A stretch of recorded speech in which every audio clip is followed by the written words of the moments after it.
Long story short, you have an example of that in the packet, and official presentation was made to the policy committee, and I am in total support of this, and hoping that if you have questions, these gentlemen can answer them as well as representatives of the committee. But we believe that this will be a great honor for Mr. Kowalk and his family.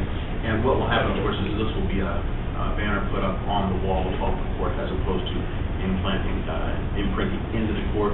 Because when they did an investigation into that, we found out that there's possibility of moisture or whatever causing that to peel.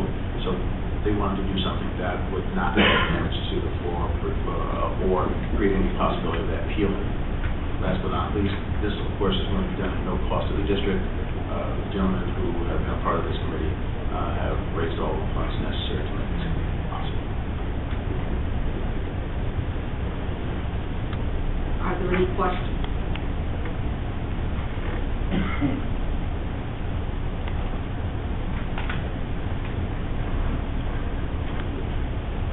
Mr. Davis. Well, I don't have a question. I just want to make sure we show our appreciation for the committee and outstanding alumni of Sexton High School. I can't tell you what a thrill it is to me to see you gentlemen here and the committee you represent. It brings back all the memories of wonderful experiences we all had. And Mr. Clayton Kowalk was an instrumental figure in all of high school athletics, and it's a pleasure to honor him. And I was on many teams that were defeated by him, so I know he must have been an outstanding coach to you, and I just want to make sure we recognize and appreciate the effort, and nice to have you here. Please show up more often. Thank you. Mr. Ford. Thank you. So Mr. Davis has given me an opportunity to make a statement versus a question. I thought I'd better say something. Being a Sexton graduate alumni, I knew about Clay Kowalk before I did Sexton. And he had just so many great teams, and I just wanted to play for him at that time. But he had moved on since before I got there. But those two state championship teams, the 59 and the 60 teams, I had the opportunity to be coached by two of the players, Doug Herner and Art Frank, one in college and one in high school, that played for Clay Kowalk. And they admired him very much and spoke very highly of him. And I could tell by the fact that they were great coaches and also great players that he was very instrumental in their lives. They went on to be coaches themselves. So I really appreciate Mr. Sutton, Mr. Davis, and your group for taking on this responsibility. I just think it's something that's long overdue. Thank you very much.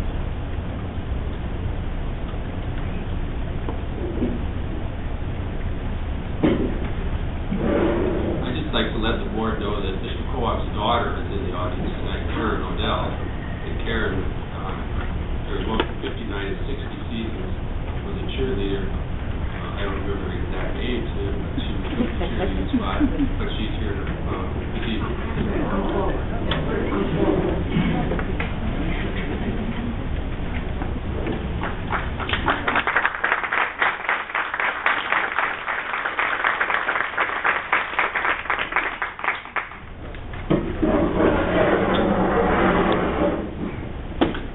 Would you like to make any comments?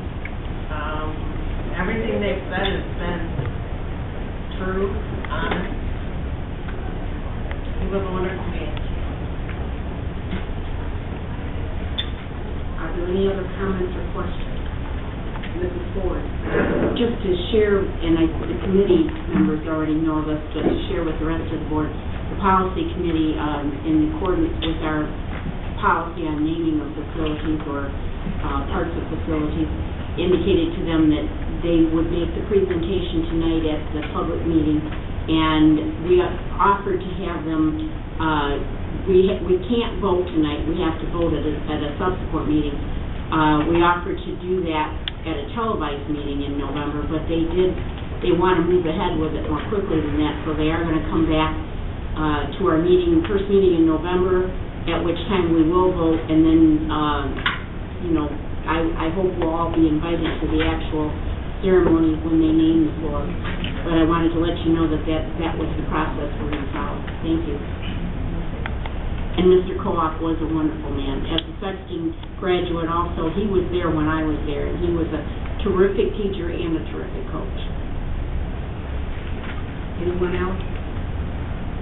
I met Mr. Koach because there was a board put together in the community in the late 70s. And and people from the city of Lansing, and it was around recreational programs for students both in the summer and during the school year. And I, at the time, was working for the Center for Urban Affairs, and I ended up being on that board, and that's how I met Mr. Koach. And he was an absolutely caring, outstanding person, and really gave his best for the community and was truly committed to our students and the kids in the community. Then I went to work for the district, and Mr. Koach was our district-wide athletic director, and Johnson was assistant athletic director. And so I had an opportunity to interact with Mr. Koach on a different level.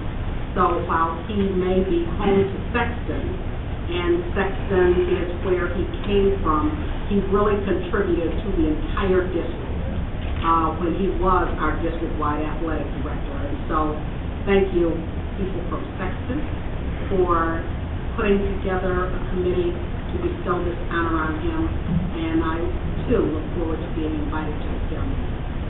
Thank you. Let me just say, we did Easton quite a bit, but my senior year, we won the championship, state championship 3 years in a row.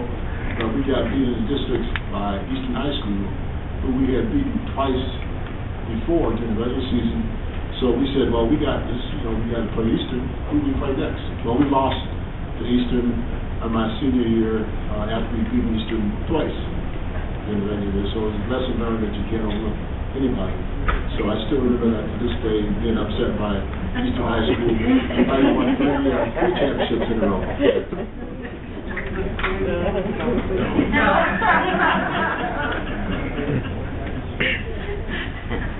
I'm so glad you remembered that. Just see you kids later. It's still stuck in my heart. Don't take anything for granted. Yeah. Anyone else wish to make any other comments? Thank you very much.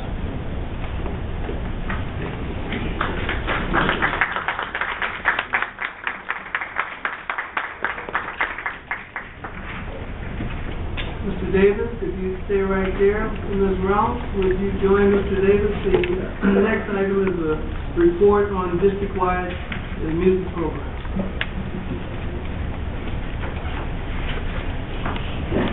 Thanks, Dr. Wallace.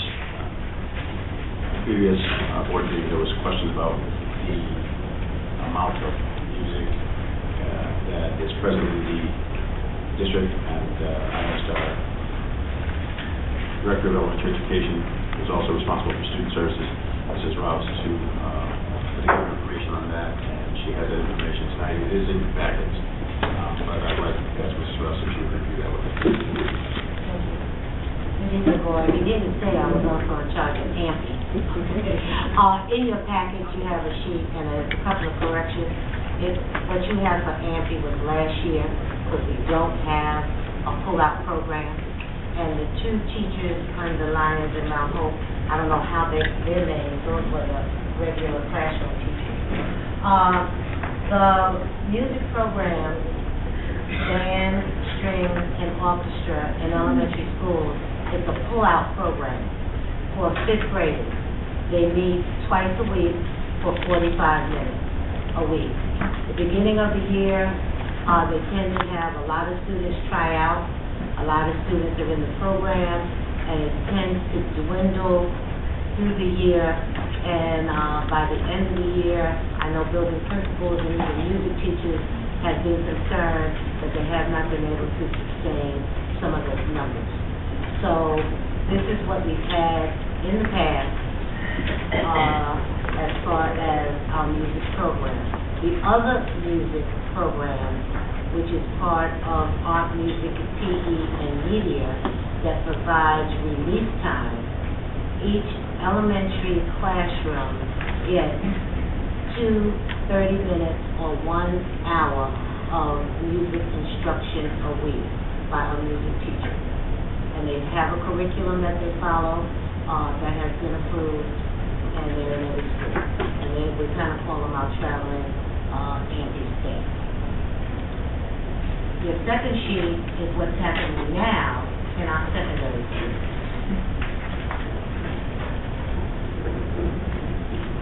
So if there's any questions, I'll be glad to answer them for you. If I can make a comment about our secondary programs, remember that when it says a section, we're talking about one class. And there are reasons why one school may have more than another. But as you can see, for example, right now, Sexton has the smallest amount of music any school in the district, high school in the district. We've been looking at a way to increase the opportunities at Sexton, but we want them to be performance-based opportunities. But we had an unfortunate situation that really began about 3 years ago, that caused the amount of students coming into Sexton to be dwindling from one of the middle schools, and it has led to almost a cessation of the program altogether. I've been working with our finance office to look at the other piece of it is, unless we provide a 1.0 position in that and actually expand the program with direct offerings, we have been unable to get the music teacher to take the position at Sexton. We've had the music at Sexton, but the largest has been in the last 2 years is 0.4, and that has been the problem. So we're going to have to look at making a larger commitment so that Sexton can have a full-time music teacher in order to grow the program again. We have been able to put in place at the STEM a stronger music program, and the STEM is the building that actually feeds into Sexton primarily.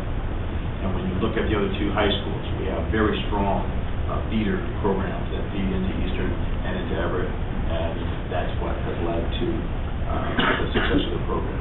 It's a similar problem at Gardner, but we've been able to recover somewhat from that. So really, the base piece in elementary is relatively strong, but we have to do more in middle school to sustain our high school program. Okay, when I looked up, I thought 2 weeks. I just don't know which one came first. All right, so Ms. Armbruster, then Dr. Rodriguez.